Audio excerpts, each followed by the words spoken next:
fire safety engineering, where we put no suppression of the flame due to oxygen depletions. This is a conservative approach. We use the fire brewing with this heat release rate, and we're considering a maximum heat release rate, a value given by previously using a ozone model. But we also want to use data available in the literature, and we extrapolate heat release rate kinetics from available data. We find some data in the SFP handbooks obtained from Barbaros gas, and we use this kinetics, but for the maximum heat release rate, we never use the data of Barbaros gas. We use a lower values, allowing to burn all the combustible inside the compartment. For the pyrolysis mode, we also try two options. First, we use a pyrolysis model with an area slow when you specify only the ignition temperature and the critical mass flux. This is what we call pyro 260 degrees. We need to use a maximum burning rate equal to 20 grams per square meter per second. And we also use another options, which consists by fixing explicitly the reaction rate parameters, the activation energy, and the pre-exponential factor, which value are reported here. We need also to use a maximum mass loss rate. The main reason is that we do not succeed on the calculation with this maximum mass loss rate. If we do not use it, we have an exponential development of the fire during the first step and very quick extinction, which was not the reality. This is the result for the heat release rate.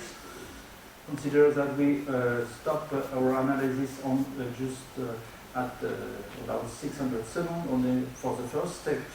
Obviously, until 250 seconds, there is the same trend for the fire growth. There is a slight difference with the fire safety engineering approach, but they are globally the same trend. We see here a plateau for these two, which correspond to the pyrolysis model. As I say, we put a maximum mass flow rate, otherwise the growth was too strong. After this maximum mass loss rate, there is the ignition of the secondary source.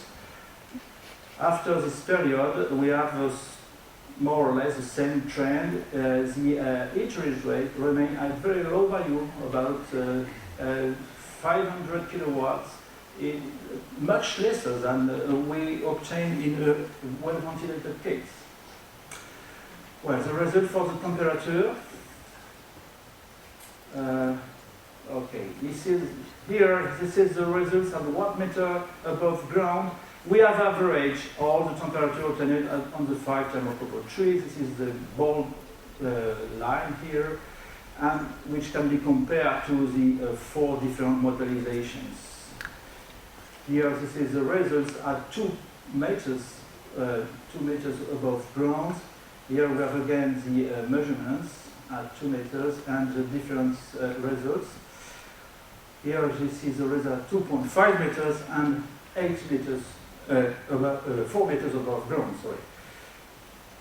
Obviously, there is an overestimation of the calculation compared to observations, mainly before 400 seconds.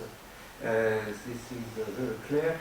Also, strange is that if we look again at the heat release rate at time evolutions compared to the temperature evolution, the peak is more pronounced for the heat release rate. Well, this is explained by the heat storage, which is very heat storage inside the wall, which is very important before about 300 seconds, and lesser later.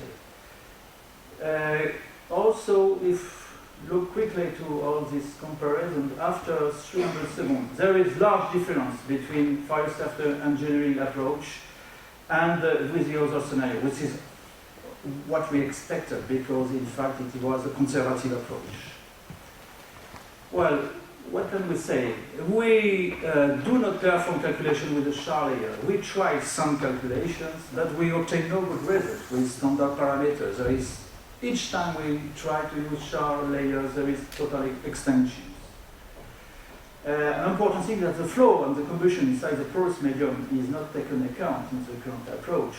This issue may be important for pyrolysis scenario because pyrolysis is influenced by the exposed surface.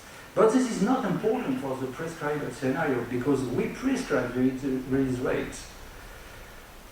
And the last point, it seems that event duty is different. Pyrolysis results are close to prescribed results, which is an important indication that the parameter we use is more reliable for such situations.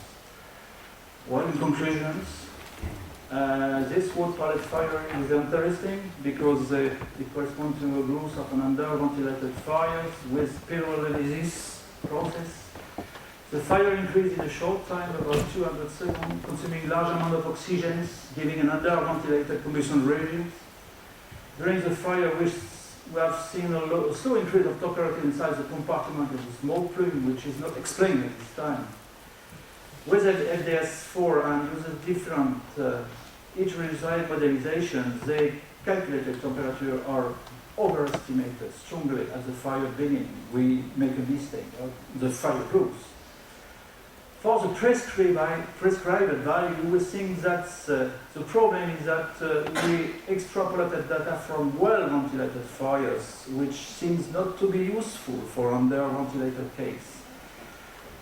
And it was needed to have a limitation of the mass source rate in the pyrolysis approach because, in fact, as it was already said, we use two large mass size. And we need data, reliable data for shower layer formations. Okay.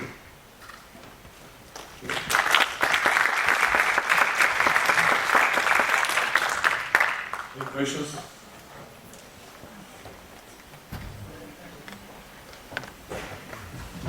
I just have a comment. It's very difficult, I think, to model under ventilated fire. So you have pointed out that that's one of the problems that you have. And probably the reason between the difference in the model or predicted temperatures and the measures are that it's difficult to estimate how much fuel is burned in the ventilated fire.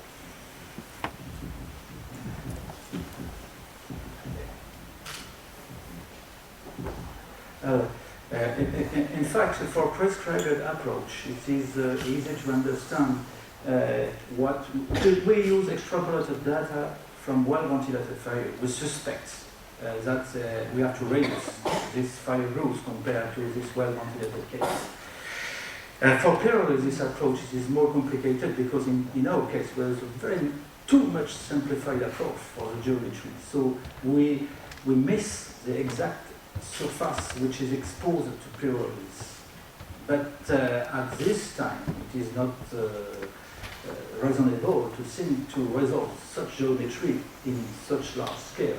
So I think in future we are trying to extrapolate some surface efficiency which has to be put to reproduce such experiments.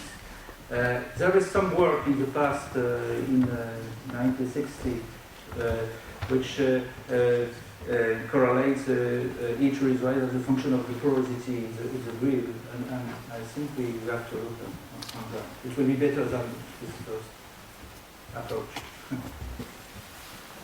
Any other questions? Okay, thank you.